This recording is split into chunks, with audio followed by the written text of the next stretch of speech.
Yeah. All right. Enough of all that. Hey. How do I stop this thing? Hey. Hey. Hello, world. Hello, internet. Hello, Facebook, YouTube. Whoever is listening to this, whenever you listen to this, hello. Thank you for tuning in. This is the Can't Tell Us Nothing show, everybody. We got Booby, a.k.a. John. Yeah, we got Tandy with the applause. We got Amici. We got myself, Antoine. We make Can't Tell Us Nothing, an improv group out of Houston, Texas. And we use the show to talk about whatever's going on, opinions, discussions, topics. It doesn't matter. But we use all that to inspire improv scenes right here on the show. We just make it up, hop in, do some scenes, get out, get back to this discussion. Sometimes, if we're lucky, we're joined by a special guest. Today happens to be one of those days. We're all in luck. We got Saurabh in the house. This guy. Yeah. This guy is a fellow improviser out here in H-Town. I'm in a group with him called Baby Knuckle, but he's also in other teams. Very funny dude. Saurabh, can you tell the people a little bit about who you are, what you do, and whether or not we're friends? Absolutely. I mean, I'll go in reverse order. I'd say we're friends. Antoine and I just went to a Texans game, and that was some real bonding when you see your team go from 1-9 to 1-10. So I feel like we really bonded over that. An embarrassing loss to the Browns. But I feel like a win for our friendship. I feel like we learned a lot about each other. Yeah, I think so. That was a very big dubs. Big dubs for the friendship. Absolutely. I'm sorry. I'm so thank you so much for being here, for letting me be here. Y'all are such an inspiring team. I'm very honored to be invited. I am a Houston improviser. I used to be here. I left for a little bit. I came back. So it's nice being back. It's been lovely meeting all you fine folks in the last year and a half or so, and excited to chop it up. Talk about the hot button issues. Not too hot. Let's say tepid button issues. I always ask this for people who've improv outside of Houston. What are some of the differences you saw when you were performing elsewhere, like compared to how Houston does improv comedy? Yeah, great question. Houston obviously is a smaller market, but it's super mighty. And I performed in Chicago for a while, and the interesting thing is, I think people there just think it's like, oh, these big, like it's Second City, IO, and Annoyance, which are like colossal spaces. Like those spaces combined have 13 stages, like just those 3 buildings. It's massive. But then there's like a lot of like small DIY theaters that just sort of popped up with people that didn't want to do, the big theater scene. So I think that's one thing people don't necessarily realize. Like there's small cool stuff happening like in attics and like at bars and stuff like that. So you get to really hit the full spectrum while you're there, which is something I really appreciated. Some like what was one of your what was one of your favorite places to perform while you were there? I'd say 2 come to mind. One was they did the show twice a week, and it was called Shithole. And they named it Shithole because they're like, we don't want there to be this pressure to be like, you're on like one of these coveted stages, or you should be so honored to be getting like this slot. So they're like, it's called Shithole. Come by and be shitty. And it was cool because they did one show actually in their house's attic. That wasn't, just off the cuff. They do an attic show. And then another show each week was just in a random place. Like it might be in a school cafeteria, or it might be like just any kind of space that they could find. And that was the whole premise, where it's like, you don't need massive stage. You don't need like the best lighting grid. You can just do any of the work you want, wherever you want. And then the second show was one called Paper Machete. And that was actually a variety show. And it was at this jazz bar called the Green Mill in Uptown. And it's bar's been open since like 1901. And they kind of branded themselves as a live magazine. So they had everything from like puppet work to single characters to musicians to like lip syncing stuff. And it was at 3 p.m. on a Saturday.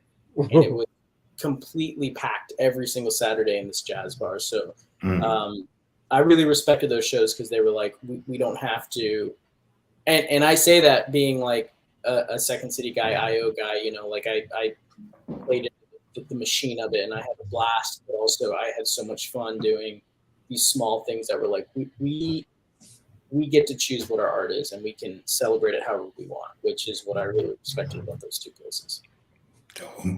Question to all of you. So, do you guys think a stage like Shithole can work in Houston in the long run, like can gain traction? I think it'll work for a couple of weekends, but do you think something like that has longevity in like shows that may take place outside in the summer? 3:00 on a Saturday. Like you said, the lighting isn't great. It might be in somebody's house or something. Like for the people I know, they only go so far to be uncomfortable to watch some suspect improv, you know. So it's like, but that's just my group. I'm sure there's a lot of diehards out there who really hunger for something more avant-garde. Yeah, that's interesting. I'm not sure. Yeah, it would have to be something really bringing a draw there. That's not just improv, I think, in Houston. But I think anything is possible. Yeah, Anything. yeah. I don't think it'll be depending on where you put the shows. Yeah, if it's like cool spaces and fun new types of things, yeah, it could work. But not a school playground on a Saturday afternoon. I don't think that School playground. Not in the summer of Houston. Not even improvisers will show up for that. it's a heat stroke. Yeah, I think you have like a short, you have a short run, for a limited amount of time because people would find it like, oh, it's so cool, to do this thing, but would it last? Nah, if people here want to get dressed up, they want like to have an event, like you said, to be comfortable, to know that they've done something, and that just doesn't lend itself to that. Can you imagine getting dressed up and somebody's like, "Yeah, we're going to shithole." What? and then you got to commute to the shithole. Yeah. And commute out of it. That's another thing that hurts Houston, I think, is that it's so spread out. Everyone's so spread out that 75% of your audience has to commute from somewhere. That's true. Yeah, I think that's just going back to these theaters in Chicago, like a bunch of them were just within like 4-mile radius of each other. Like they're all super close. So I think, John, yeah, you hit on it. I think it's difficult to cultivate something that moves around because it's hard unless you're like a major theater, like being like, well, yeah, I'll go inside the loop for that. Right. It makes it hard. And I think also like I think anyone can and should be able to play at the shithole, but I also think it's like a young person's game. Like if I'm 22 and there's like a puppet show at midnight in a barn, I'm like, yeah, I'm into that. I'm 31 and I'm all like, no, I'm tired. I don't want to do that. The Sandman gets a lot quicker when you get older. Get his job done. But I feel you. I would too. If I was in my young 20s, yeah, all those shows would be fair game. Yeah.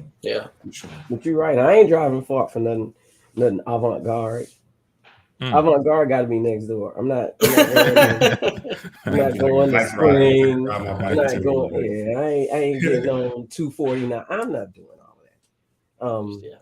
But I mean, yeah. But it still sounds fun though. I still like to know what's happening. Right? I'd like to know I live in a city and just know that's happening, even if I'm not taking advantage of it. Yeah. Right. The cool stuff is there, but I'm going to bed. Yeah. Well, all right, man. Well, I got a couple of things. I wanted to talk with you all about, and so I'm glad you're here to weigh in. If you've been paying attention to the news, there's a million things going on. The news is exhausting, but there's a few things that popped up for me that I was like, that's interesting. One of them, let me get my share going here. Let me get my share screen, my Zoom skills working. One of them, I want to talk about Goblin Mode. So apparently, the people at Oxford that do the whole dictionary thing decided to change it up and throw it to the people for a new word to include in the dictionary. And they let people vote. Apparently, it was between, I don't even know how it came down to this, but apparently it's between Goblin Mode, Metaverse, and I Stand With. Those are the three that it came down to. And Goblin Mode won. Of this and Goblin Mode won in a landslide. Got 93% of the vote. Goblin Mode doesn't even have a strong history. It's not even like a word we've been using for a decade. Good question. Goblin Mode apparently just means you are being self-indulgent, antisocial, just staying in, being messy. It's like it's like being surrounded by food and dirty clothes, watching Netflix. So you want to go out tonight? Nah, man, I'm going Goblin Mode tonight. That's some young 20-year-old stuff. Sure. But now, I would use it now that I know it's a real word. I'm gonna use it every week. Yeah, that's nice. You're going Goblin Mode that often? Goblin Mode. If I gotta go, I feel like. Do you guys remember Bodie McBoatface? I can't say that I do. I don't. If I remember correctly, and I'll look up in a second, but it was maybe 5-8 years ago. There was like a boat, I think, and they threw it out to the people in Ireland or something to name it. It was had Scotland. People vote on it. Oh, Scotland. Yes. There you go. And yeah, Meech, you look it up in the background. Make sure I'm doing it right. And people, then the name that won was Bodie McBoatface.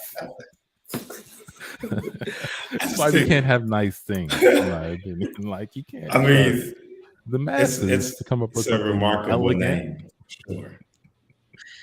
And we've had a lot of pretentious names for the last hundreds of years, right? So like maybe it's time to have some less pretentious names. Yeah. Swing the other way, like less regal, more kind of on the nose. For sure. Antoine and I were talking about that. Just to remind you, Antoine and I went to a football game and solidified our friendship. But the Texans is such an interesting team name because it came down to three names as well. Texans, the Apollos, and I forget the third one. But it felt like Texans was just sort of a panic move where they're like, well, the Cowboys is America's team. Well, how do we become Texans? We're going to be a Houston Texans. And they just had a panic attack. Like, do it, whatever. What's the mascot of the bowl? Who cares? Fuck it. Just go ahead and we'll do the Texans. Which I thought was, looking back, I remember, and I was telling Antoine this, like, it was like 99 or 2000, and I was a kid, and even then I was like, this is pretty dumb, right? I think we all feel this is stupid. Yeah, it sounds like the name they would have picked back in like the 30s when they were just like, we need to come up with something. Just call us the Houston Texans, and then they change out of it to be the newer name. But that's like the Houston Texans. Yeah, before people like have like a proper sense of geography. Where's Houston? I don't know. All right, we'll call them the Houston Texans. In Texas. But before Eisenhower created the highway system, we're like, I don't know where anything is. Texas. Okay, wonderful. Got it. Figured it out. Yeah. So apparently the 5 nicknames that were finalists were the Bobcats, Stallions, Wildcatters, Apollos, and Texans. Apollos, I would say, would be the second best. Or I would say that could have done something, but the Wildcatters, terrible. Wildcatters. I feel like both of these things have sort of benefited from having weak competition. Like it's not really much of a contest, you know. No. Yeah. You don't think Metaverse was a viable option for? I think Metaverse word for Oxford too. Who uses a Metaverse? This is true. I hear a lot about it. I'm not sure. Has it launched or are we in it or? I don't know. I was literally having this conversation on Thanksgiving of how much I've never met anybody who's really in the Metaverse, but we hear it on every commercial. I just feel like they're just stuffing it down our mouths and no one's really bought into it, you know? Yeah. It's the Bobcatters of. But maybe there's so many goblin mode people that they were like, I know people who go goblin mode. I don't know anybody in the metaverse. So yeah. We cut to parents knocking on their kid's door. Hey, open up in there. Open up. Come on, make me open the door. Hold on, Dad. Hold on. See, that's what I'm talking about right here. All right. Hey, Dad. What's going on? Look, your mom and I want to talk to you. We're worried that you're going goblin mode, and that's not something we want to support in this house. We don't like having goblins in the house. We have humans, we have family members, we have sons, parents, no goblins. And I've been finding a lot of clothes and candy wrappers, and I'm just concerned. You're concerned? Your mother and I are concerned, yeah. I mean, Dad, I'm being honest with you. You raised me to become whoever I want to be. So I could put whatever I want to do, I could put my mind to it and I can do it. And I kind of want to go goblin, I want to become a goblin. Oh, no, son. That's not how we raised that. The values we instilled. What values do goblins have? What do you mean? What values do they have? Goblins have a lot of values, Mr. Myers. Your son wants to be a goblin, and him and I decided that that's the right path for him. He's going to become a goblin just like me. Oh, hello, my name is Frankfurt. Okay, nice to meet you. Your son wants to be a goblin. We're going to be goblins together, and I think you should respect that. Oh, God, I ran up the stairs. That man, he just climbed through the window. I saw him outside. He did. He's wearing a potato sack. Yep. Yes, I am. Dad, Frankfurt is one of the coolest people I've ever met. He doesn't get rattled over anything.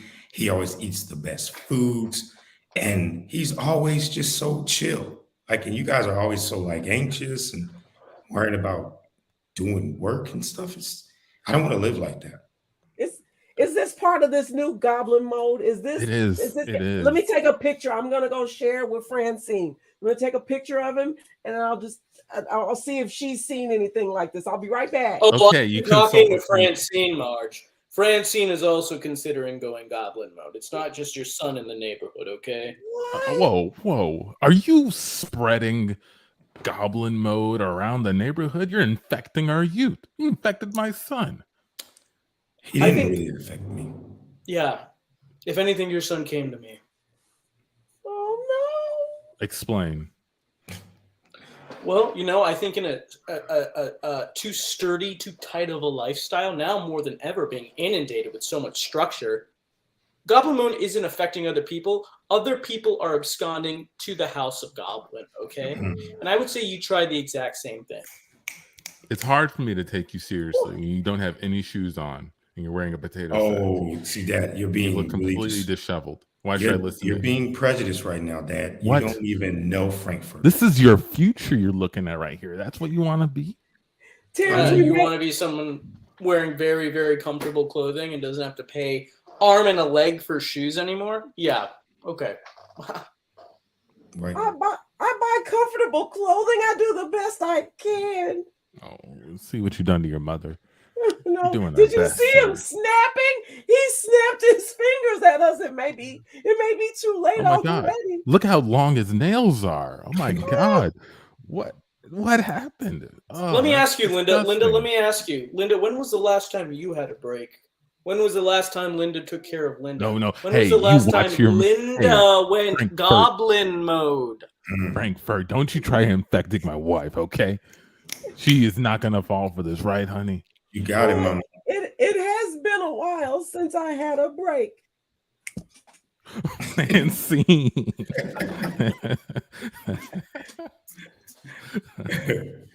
It's going to go goblin mode, man. I think we all learned a lot. No shoes, just walking around getting free stuff. Potato sack. Potato sack. Yeah, man. I just think the people at Oxford were just like whatever made them laugh the most or go, oh wow. They're like, oh, okay, yeah. This should go in there. Oh. Yeah. But I'm curious if does Webster's do a different one, or are they all part of the same? Like, does Merriam-Webster have a thing? Like, I mean, this is the first time Oxford did this, so who knows? Other ones might follow. I mean, they're gonna have to accept this, I imagine, right? Like, the dictionaries sort of have to do what the other ones are doing, right? You can't have a bunch of different dictionaries out there. Power play. I guess that's really true. Yeah. Dictionary wars, man. Dictionary wars.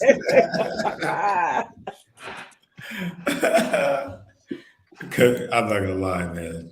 Goblin mode in the dictionary. I'm like, in 5 years, what other words are going to get added? Because I don't think they're going to be, like I said, go towards the other direction. They're going to keep going further and further towards Bodie McBoatface, Yeah. John, I think I've thought about that, like how do you, I think about like, what is the next phrase or term that's going to like catch like wildfire? Like Yas Queen was a big one, or like skirt, yeet, bay, like all these things. Like, what is the one that, like, Goblin mode? Now, just saying it out loud, I'm like, that sounds so. I don't even if before I knew what it was, I'm like, that sounds so cool. Yeah. What is going to be the next thing that like is just cool sounding or has like a cool meaning? And you can't prescribe that. If you could, you can make a lot of money. I know. For sure. A lot of people are hoping they can do that. A lot of hashtags trying real hard out there. Trying to guess what is it like? Like, I wonder what it's like to like be the first person to say something and then it catches on and nobody knows it's your thing. Like that. Somebody. Tons of people. Tons of people. I said that first. I was the first one. Remember back in such and such, I was saying that. No, yeah. Quit lying. Right. That for years. There's always somebody said, man, we've been saying that since. Yeah, exactly. We've been talking about the metaverse since back in the 80s. What are you talking about? No, damn well the metaverse thing was talking about was nowhere near what we're doing today. But no, I used to, when in my high school, there was this they would come out with like one every year, a new phrase that everybody would say. And I remember one of the ones, if any of my high school friends are listening to this in the future or now, there was one year where this guy on the basketball team, after every time you would say something to him, and if he didn't care, what he would say is that's great. And then he would just like move on. So everything, didn't matter what you said to him, his response would be like, that's great. And that shit caught on like wildfire. Everybody said that after everything you said, even if it wasn't, a proclamation, it could be like, man, I got a class coming up. That's great. And you'd be like, all right, like, I get it, right? Like, this word and everything. But it blew my mind that like somebody could actually start that kind of like change where people are just saying the same thing to be in the group with everybody. And it's never as funny as the original couple times when you hear it, right? Teachers start saying it, it's like, it's not funny anymore. We get to do something different, But that one caught on for like a whole year. I was like, wow, that was impressive. That's great. It's always the ones that people aren't trying to do, right? And for some reason, the zeitgeist can recognize that. You're trying to make something a thing, it won't be a thing. It makes me, for some reason, make me think of that Mean Girls quote, the stop trying to make fetch happen, which became a thing in itself. Yes. The thing is to say, stop trying to make fetch happen. It's kind of like that. Yeah.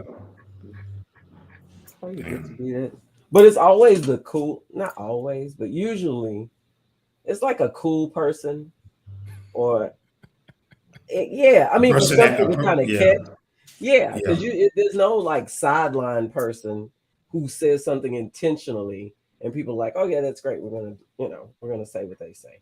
But it's always like some kind of leader in some variation. Well, what probably has to happen if a sideline person did say it, Mhm. someone would pull, a leader would need to recognize that, bring that person up in the Yes. social community and say, look what Yes. this person said. Isn't this funny? And then everybody started Mhm. doing it once this dude co-signs on it or this lady co-signs on it. Yeah, they need Yeah, notary, yeah. popular notary. Yep. It gets notarized. But then there are some people who just have that thing that they keep saying and nobody else picks it up, but it's known, you know, that's their thing. There was this guy in choir with us. Oh, Sean's phrase was, and I didn't he had to say it slowly so I could understand. But you tell him something and he, you know, get an attitude. Oh, don't give it to me, Burge. Don't give it to me, Burge. And so, you know, like, no. And I was like, what are you saying? And he's like, don't give it to me, Burge. I was like, are you saying bitch? Yes. Oh, so he's cussing. He's saying, don't give it to me, bitch. But, yeah, so you like, Sean, don't give it to me, Burge. He put some sauce on it. So I got don't give it to you. me, Burge. I like that. And that's a long one comparatively. That's kind of long. That's kind of long. But he's the only Yeah. one. Like we give it to me, Burge. remember him saying that in choir. Nobody else was saying it, you know, on their own. And all that was Sean's phrase. That's kind of great. Holy crap. Maybe it needs to be specific and unique to a person that makes it catch on or something like that. Shout out to Sean. Shout out to Sean. From choir. All right. Yeah. Next thing I want to talk about. I'm glad we got us all here. Bunch of smart, intelligent people on this call because we'll need you as I present the next thing.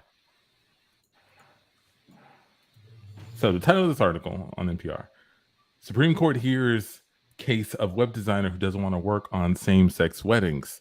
Supreme Court. We have the Supreme Court right here. We can decide on this right now. Apparently, the story is a same-sex couple approached a wedding designer or a website designer to design a site for their wedding, their big day. And that person said, no, because I don't want my art to think that I have people think I support your union. They're trying to say it's not a religious thing necessarily. It's about artistic expression for this person. So before we go into the article, I want to get what your thoughts are based on what I told you there, and maybe what you heard on your own.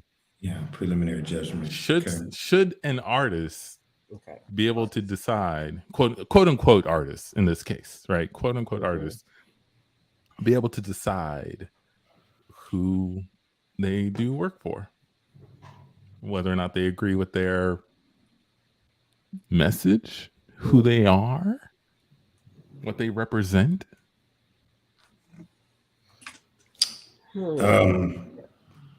That's interesting. I mean, since it's a law, I feel it's really hard to create a law that enforces that, in my opinion. So, would we do a show for the KKK? We're like, hey guys, come do a show. yeah. I'm not going. Art, right? Yeah, it's art. I'm not going. Oh, but no, you have to go. That's against. That's against the constitutional law. If we offer a service and they want to purchase it. Yeah. If we offer a service, then they know.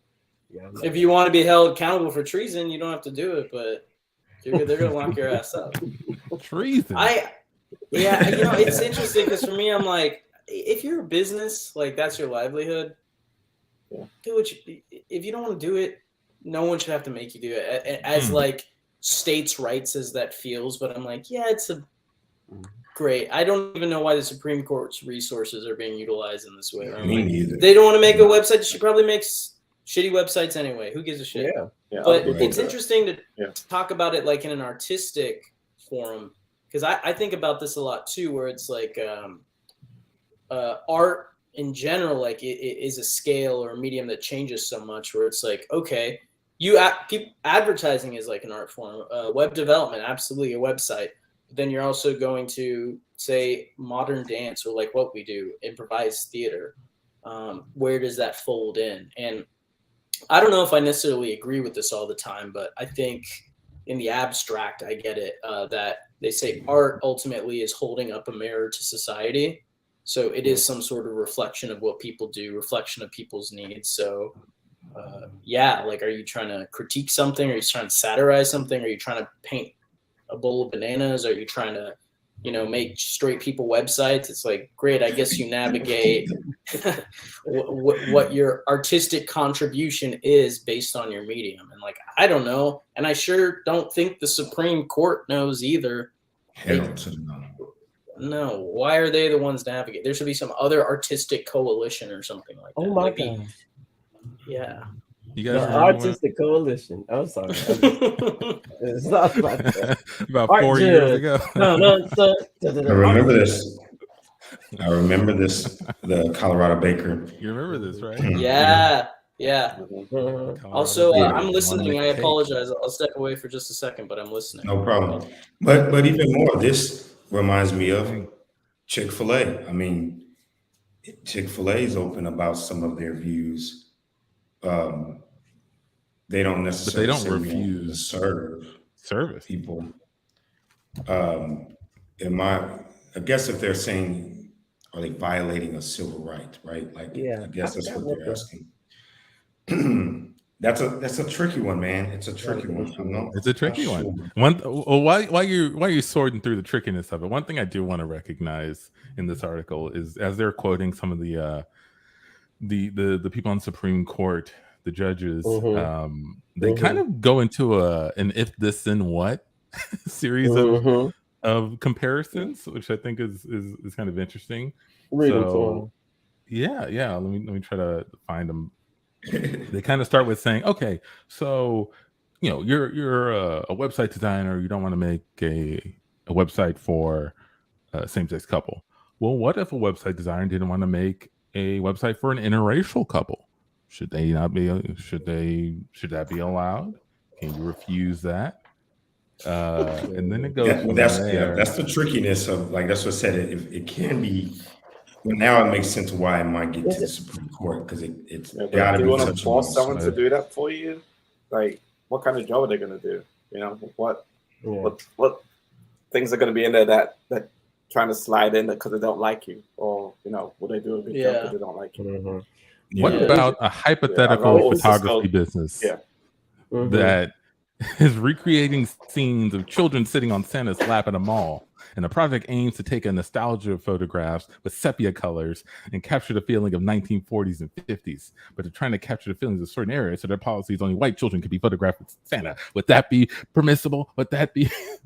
That's quite a scenario. Quite a scenario, and I think there was a few others that could have been used except that one.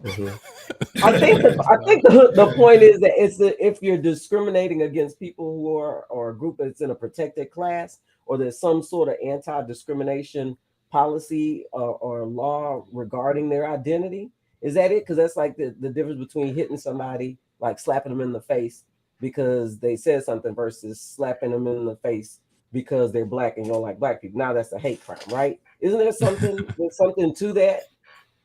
Yeah, that makes sense. That's why it would be at the Supreme Court, because it's like, okay, you can't discriminate against this discrimination versus hate crime. There's laws that protect this group. So saying I don't want to do it for you, okay, that's one thing. But because I don't want to do it for you because you are gay, then that's where you get into that. And see that the artist, that place, I mean, that web designer has terrible legal representation, because the first I think it's the same lawyer from the Baker case. Actually. From the Baker, he's just waiting. The first thing I would have said is, every 4 years it's Mitchell's turn. Yeah. Why even say that though? Like, I've been turned away as a black dude. I've been turned away from businesses like before, where I knew it was because of me being black.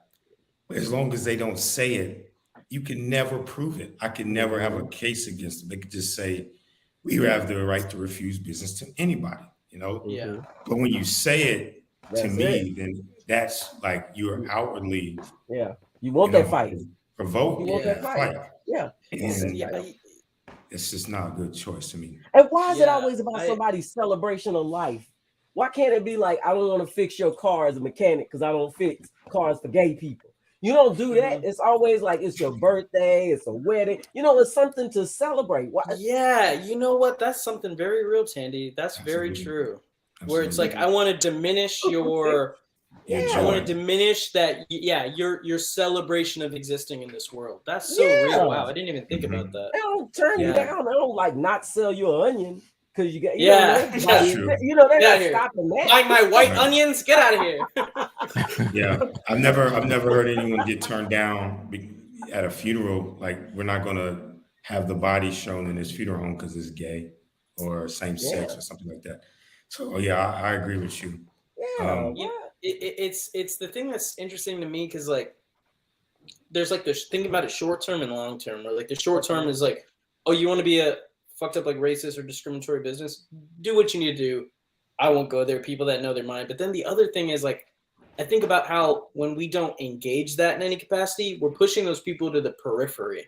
And we're just creating that more divide. And for me, I'm like, I don't know whose responsibility it is to bring them into the fold. I don't know who has the energy anymore to navigate that. Maybe the Supreme Court, I guess. But at the same time, I'm like, I guess as simple as it sounds, it goes into like picking your battles. But I'm like, I don't know what battles are on the cusp of becoming wars. I don't know. I know. For sure. In 2022, I think I think in a free market, when you're like in a big city at scale, you can sort of ignore these types of things. Oh, this place not gonna let me in because I'm black. I'll just go to this other place. But people who are in small towns who have one baker in their town, and that baker doesn't want to make a cake for you, that's a bit more of a problem, right? People can make that a little bit more personally. That's pretty cool. And my thing is, why refuse the money? It doesn't make sense. Because of your artistic integrity. I mean, for the web designer, okay, it makes sense. But that just sounds like they don't have any belief in their skills, Like, I mean, I get it. I've turned things down artistically from people I've liked because I didn't want to do that thing. But I just don't get it, man. Why do they have to say their value system? Why did the value system has to come into the conversation? Those things just seem so different, Yeah. And it's dangerous now more than ever, where it's like freedom of speech exists in a time where people heard your opinion on a pamphlet or how loud you could yell in like a square. Where here it's like, oh man, your opinion just isn't for you in this. Even if it is a small town, those people are fucked. But now it's like, oh great, this has 12 million views on it immediately. And even if a side isn't being drawn or a line isn't being drawn, it's like just because that conversation is being happened, it can be really awesome in some ways, but also people are just immediately like they're wrong. That started just existing in the binary. Yep. Which again, like creates a whole spell of problems. Yeah, Antoine, I don't know how this works. Can I cut to a scene or? Go anytime. For it. Set it up for us. Oh, okay. This is me approaching. Okay, gotcha. Fuck. Hey, Amici, man. I know. Hey, man, it's good to see you. I know you're a banker in the town, but I'm gonna need you to be a baker just for this weekend. You need me to be a baker? I've never really baked anything in my life. Lance is the only baker in town, and he's like, he says I'm too short, so he's not making me make me a cake for my birthday. So you're gonna be the next baker, my man. He says you're too short. He said I'm a short little boy. I'm a short little small person. And, okay, yeah, that's a weird reason not to make somebody a cake. I mean, height shouldn't really play into it, right? I mean, but again, if you were a baker, you wouldn't care, right? You would still just make the cake, right? Yeah, but I'm really busy. All right, let's do it. You're a baker, man. Hey, I can't do it this weekend. I'm really busy. I got a lot of it's tax season. I got a lot of work to do. Just because I'm short. So no, I'm turning you down. I'm saying no right now. I'm Okay? a little tiny man, a little tiny boy, little elf person. Is that why? No, you're making this weird. Leonard, hey, Leonard, good to see you, man. How are you? How's the Hey, taxidermy going? Yeah, it's going actually. It's actually been in an uptick lately, which is great. You're It's great. I don't know what's going around the dermies? town, but what? Yeah. You like tres leches? It's all right. I guess. It sounds like you're professional, man. Why don't you go ahead and make, I don't know, maybe 60 units of tres leches this weekend just for a fun birthday party? What's a unit of tres leches? I don't know. You're the baker. I'm not a baker. I'm a taxidermist. Do you see this parrot that I'm working on right now? Isn't a parrot just something you stuff with ingredients to celebrate the value of that thing? You create a thing. So that's exactly what it is. That's what I do. That's exactly what baking is. Tres leches is just milk, sugar, flour, vanilla, leches, and you just throw it all in there. So if you just want to bake it for your average sized friend, that'd be great. Well, who would that be? Not you, I imagine, because you don't mind me saying you're kind of short. You're kind of like what some might describe as a short little man. All your owls look like ferrets. All your owls look like ferrets. You should feel bad, and I feel bad for you. Trisha, digging bodies at the morgue. It's Trish. She digs bodies. She's a mortician. I need you to make me a cake, please, if you could make me. Why are you whispering? What are you saying? I need you to make me a cake. Oh. No, I don't. I stopped baking after they sold my oven. You remember when my mom sold my oven? Yeah, I stopped baking. So, I don't do that anymore. But hey, we talk about the Lord.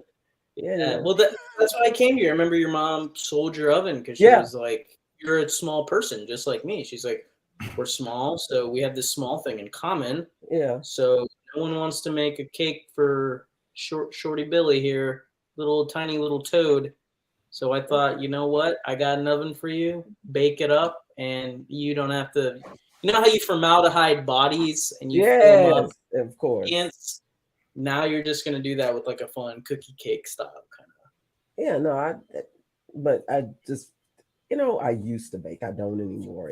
You kind of have to be into it, and I kind of lost the desire. Yeah, I'm more into bodies right now. So no. Big, long, thick, fun lumberjack bodies. Big, thick, nice log bodies. Real stretchy, real big old boys. Is that what you're into? Yeah, sounds good. Okay. Terrence. Yo. Hey, man. I went to everyone else. Yeah. So went to everyone else in the town. I thought I'd go back to the baker. Yeah. Turns out I might actually be pretty short, man. We cut to a town meeting. Hey guys, calm down. Kind of. I know what's on everybody's mind. Yes. Yeah. Oh, make sure you get. I left y'all some plates of cake if y'all want to eat some. Oh yeah. Go grab it. Yeah, I'm getting ready to throw it away. It was my last batch of the day. Actually, I brought some cake myself. I don't normally make cake, but I decided to bring some. Awesome. Just to share with That's you crazy. all. Me too. I felt inspired. This one. I went across town to my cousin's house. She's got an oven. I haven't baked in years. Do you guys hear anything? What is that? Yeah, look who got tall, all right, motherfuckers. It's Billy. It's Billy. It's some sort of contraption. Yeah, not so tiny anymore, am I? What did you do to yourself? My father's an oil baron. I cashed in on some bonds and land ventures. I did a very, very specialized, dangerous procedure and got my knees below done with alloy metal. So now I'm forever 6'7". Oh, wow. Wow. Yeah. Impressive. That is pretty impressive, man. Thanks. I can't actually eat for the next 24 hours, so don't worry about the cake. I guess. And scene. And that is that is why I don't live in a small town. Yeah, that's the sign. But I mean, everybody sure. can't leave. They stay for whatever reason. But I have to imagine that, you know, that's how some of those other businesses got started. If somebody refuses, like, I'm gonna do my own thing and you know, make it better. Well, Yep. or comparable anyway. You hope so. You hope that brings out enterprise entrepreneurship in people. They see a gap in the community. What if Now there's a baker who only works for same-sex marriage? But like this graphic designer in front of the Supreme Court, have we seen their work? What if they do like crappy, like really, really substandard work? I would guess it's trash. Yeah, it's nothing great. Why can't we focus on the quality? I can't see the Supreme Court making like comments on the quality, like, oh, this is shitty. I mean, I would love that. instantly voted against you. Yeah, other people have to do it, but not you, because this sucks. This is terrible. You're not good enough to have hard opinions like this. You are not. Exactly. It's so rare that those people who are just so straight laced like that are any good at the thing they think they're holding on to. That's true. That's holding on, man, because what you're doing ain't nothing. You're like some stick figures, like you get the thing back. It's like, what is this? It's not what we wanted. And we went to court. We spent all of that time. We won. And look at this stuff. It's stick figure. I mean, of course, that's another move the business could have made. They could have just did a horrible job and then say, "Oh, I don't want to do business with you." Your choice, not mine. Artistic integrity, booby. Yeah.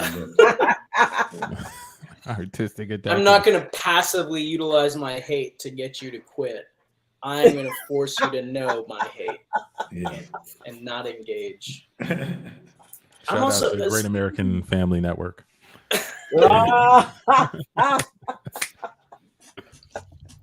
That's just madness. I'm sorry. Don't give me on. We got a couple more weeks till all of these Christmas love stories are over. Yeah, and that just the Christmas show wars is going on right now for sure. Oh, what were you gonna say, sir? I'm sorry. I mean, just last thought where I'm like, I guess how much does the Supreme Court just not have a lot going on? Like, I don't think this is nothing, but at the same time, I'm like, I don't know. There's a lot of people in jail that I feel like there should be some policies set moving that up, but I don't know. I mean, you should be able to do all of it. You should stay busy. Everyone should. All of these things should be taken care of. But if we're making like a running order or like a docket of things where I'm like, I don't know. She's not like a major governing body or a politician or something. I don't know. Maybe I'm talking about that. I'm just saying, Supreme Court. Maybe you need to reorder your. Yeah. We cut to the Supreme Court. Hey guys, it's kind of a slow day here. Yeah, for sure. And nobody's come in for us to tell us what to do. I know. I've been standing outside trying to hawk people in. Tell them no one wants to come. Bring a case. Nobody wants to come. You tell them we have cookies. We have cookies in here. I did. Yeah. I even Supreme cookies. Supreme cookies. I stood outside. I cut up a couple like I was in the mall and was just standing there trying to get them in. They weren't coming. How is your cookie business doing anyway, Justice Antoine? Not great. Not great. Not great. I would love for people to come in, try these cookies, and then go to my bakery. You know? Is somebody specifically not going to your bakery, Justice Antoine? No. No one is not going to my bakery. I wish. I've been looking for any sort of injustices I can identify. I've been struggling to find it. I feel you. Okay, well, we are the Supreme Court. We can just make it mandatory for everyone to go to your bakery. I like that. I like that a lot, Justice Dimitri. I like we might as well. They don't. Yeah. We might as well. Right. For justice's sake, Yeah. The cookies themselves need their time in the light. They need the vote of the people. This is the American way. But the people need to go to the cookies like they go to the polls. Yeah. And you're not just any regular citizen off the streets. You know, you're a Supreme Court justice. Your cookies are the most, at least the top 5 American cookies in this country. I'd have to argue. I do a lot of research on my ingredients because we have so much time. So I make sure that all of my ingredients are sourced fairly with no injustice practices that don't harm the earth. There's a lot of work that goes into these, you know. It takes a lot of time, but we got it. So I make sure I do. Yeah, that's interesting. Maybe if they don't go to your bakery, we spank them. Like a public spanking? I was thinking just kind of private in the moment, but that's really good. I like that public spanking and like now these spankings are going to be done with bare hands, or are we going to use like cowhide belts, leather belts? I think we do them with our bare hands. I think it's our bare hands. That's a good one. Supreme hands. You know, Supreme hands. We're doling out the punishment. Please be the one doing it. Yeah. I know we don't normally dole out the punishment, but I think we could just take a vote on it and whether or not we can dole out the punishment. Cool. Yeah. Yes, you want to do it right now? Yeah, let's take a vote on it. I got time. So, one in favor? All in favor. All right, cool. All right, it's passed. I'll write up an email letting the American people know. If you're not at Antoine's Confections buying his yummy treats, we're gonna slap that little ass in public. It's only fair. It's only fair. It's the law now, at least until my email gets circulated to Congress. Great. I'm gonna be honest. I have another injustice that I think we should talk about. Okay. Yes. You know how when you're like coming into the courthouse and driving down Main Street, it's always a bunch of red lights, and it pisses me off. I got to stop at every red light before I get to. Why can what can I get green lights? Just straight green. We just go straight through. They know I'm coming. I think we need a law that, lets people have green lights when they're trying to get to work instead of just red lights. We don't need to be stopping people. Messes up the flow of my, mood and everything. Yeah. Mm-hmm. That's a good point. That's a good point. Vote on that too. I almost hit a red light the other day, but I went straight through it. This cop had the nerve to pull me over. What? I said, "Do you know who I am?" Yeah. What? How could he not? Your license plate says who you are. What does that license plate say again? It says Justice 1. Justice 1. Justice 1. Exactly. You've been here the longest. And it's a double entendre. It kind of sounds like you. Justice 1. Justice is beating everything. Justice does beat everything. That makes sense. Well, we should spank that cop. Yeah, that's what I was going to say. Yeah, we should. Yep. All in favor of like making this a law that we spank that cop for pulling me over? Aye. Yeah. And getting rid of the red lights too. Let's not forget to vote on that one since we're voting. I say we spank any light that turns red when it should be green. We spank that light. Just spank it. Mm-hmm. Yeah, it'll hurt a little more because it's steel, but I think it's fair though. I think it's fair. The light thinks it can tell people what to do, but I know. I think we all know who's really. Yeah, exactly. That's our job. Yeah. It's our job. Teach that light a lesson. Yeah. Yeah, I think anything that tries to tell another person to do anything should be spanked. And I think we should leave it open and vague like that so that we can just get a whole lot of spanking done. Just spanking. Just and we don't even stay here. Let's take it to the streets. We cut to Saurabh meeting later that night with a prostitute.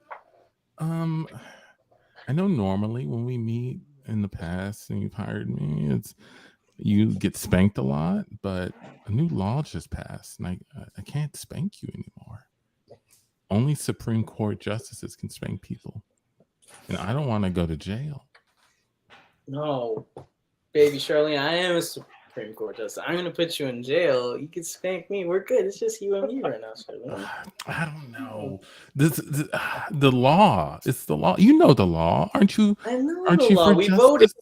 Me and my 4 friends. We raised our hands up. We made the law happen. I get it. But you need to spank. I need you to. You have to. You need to spank me. I can't spank you. I can't spank this traffic light you brought in, or this taxidermied owl, or is that a ferret? Whatever it is, I can't spank any of this anymore. I hate being on the Supreme Court. I was having We come back to the fun. court the next day. Oh, Let's come back. Let's come back. Oh wait, so you're telling us that the prostitute went goblin mode, aren't you? Complete goblin mode. She locked herself back into the motel. She ordered a whole bunch of Raisin Canes. She just took off all of her clothes. She took off my clothes. I wasn't even in the room anymore. She took off my clothes, just put it around the apartment. She just started watching HGTV and being a little sassy broad. And I didn't get spanked. Not once did I get a spanking. That's an injustice right there, man. Completely. Yeah. I wish I was in the metaverse right now. And scene. Okay. we'll call it there. There's just one more thing. I know we're almost to the end here. There's one more thing I want to touch on. Don't have to touch on it too much. Not a lot of touching. Do you guys remember when we talked about Dolly, the AI that can generate images based on the text prompt? Yeah. Well, that same group came out with something called ChatGPT. What does it stand for? I don't know.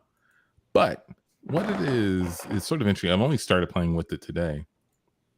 But it's sort of made to help you just write something. It doesn't necessarily, like, it can answer questions, but it's not there to like predict things or calculate things. But you can sort of give it like a request, like, hey, I said, give me 5 improv scenes, and it just gave me 5 improv scenes. I'll zoom in a little bit here. And so, just to name a few, a couple having a relationship counseling session with a therapist who's secretly an alien from another planet. A group of coworkers stuck in an elevator together, each with their own secret, trying to hide it from the others. A group of tourists visiting a haunted house, encountering various spooky ghosts. And other than that, so it's one of the things it can do. Pretty good premises. I asked it to explain improv comedy sarcastically, and it did a pretty solid definition of improv comedy. But at the very end, it says, in other words, improv comedy is the art of making people laugh without any preparation or rehearsal, because why bother putting in any effort? We can just wing it and hope for the best. Dig. We do be talking about Baby Knuckle. Yeah. Oh gosh. So just throw it out to you guys. Anybody have a prompt you want it to work on? Like, for example, if you ask it like, who's going to win the World Cup, it won't really have a way to tell you. So the thing you would type in would be just like the basis, maybe nuts and bolts of a scene, or maybe just some like nouns, adjective, verbs. You can sort of put it in a question form or a request. Like, that's just what I typed. Gotcha. Like, let me try this. Tell me a story about a duck named Sarah. Let me get my spelling here. Is that it? Yeah. Is that it? Good enough. Yeah. Oh. Once upon a time in the beautiful pond that's in the heart of the forest, there was the duck named Saurabh. One day, Saurabh decided to venture further afield and explore the world. Saurabh was afraid. He didn't give up. He kept waddling forward, so he just gave this whole story. That ain't me. I give up immediately. No. So basically, somebody could use this for like their homework. And Oh my god, isn't that wild? That's like, I was thinking about this the other day. Like, I asked Antoine this when we were being best friends at the Texans game, when we each got our first cell phone. And it's like, could you imagine being like in school with like a smartphone and social media and how scary that is? But then just thinking about this, like the weird resources we have and like how to even regulate something like that. Like, not to take away like the coolness and novelty of that, because you know that is it's super cool. Yeah. But no one's saying it's not cool. We're all saying it's cool. We're just saying, what the fuck do we do? Yeah, what do you do with it? Mm-hmm. I was at a game with my kid, and there was this girl, had to be 9 years old, with a smartphone. And when I tell you, this girl was working so many apps so fast and so intentionally that my mind was blown. She was taking pictures, cropping them, editing them, sending messages, flipping over to another app, doing all these kinds of things, hitting all these social media. She did that in like 30 seconds. And I was watching her, standing over her shoulder while I was watching my daughter do gymnastics. And I watched this girl do that. And I'm like, oh my goodness, like, I wouldn't be able to move as quick as she's moving on her phone, which means she spends a lot of time on it. But it's a super powered computer, and she's using it like if they had the chance to have a technology like that, man, it's unreal what these kids will be able to do compared to what we were doing, you know? Yeah. I recently read this article where so much surgery now is machine based and mechanical based, with like a human like touch or slight involvement in it. But over the last like 15 years, they realized a lot of things that were like finger based in changing has changed to thumbs, because they become so much more dexterous just with like texting. So now the precision of your thumbs is more accurate when you have to do very specific like surgical techniques and stuff like that. Wow. It's like, man, you don't even think about, I certainly didn't, just how stuff changes. Like we've evolved our thumbs. It's true. We're just like, yeah, right. You go back 15 years ago, was like, I don't know what to do with these things. I don't even now. Drones around. Wow. That's fucking crazy. Think about that. Amazing. Well, we'll go ahead and go on out of here. But if you guys are curious, go ahead and try that thing out. OpenAI, ChatGPT. It's free, so you can just do what you want. But we're gonna go ahead and get on here. Yeah, write some papers with it. It's not always like accurate, right? But neither am I. Yes. Hey, that just makes it closer to being human, right? Saurabh, where can people find out more about you, man? Anything you want to plug? No, I don't think I need to plug anything. Cool. I think I'll just let the goblin mode live. Yeah, dude. Yes, I'm socially goblin moding it. But you can find me.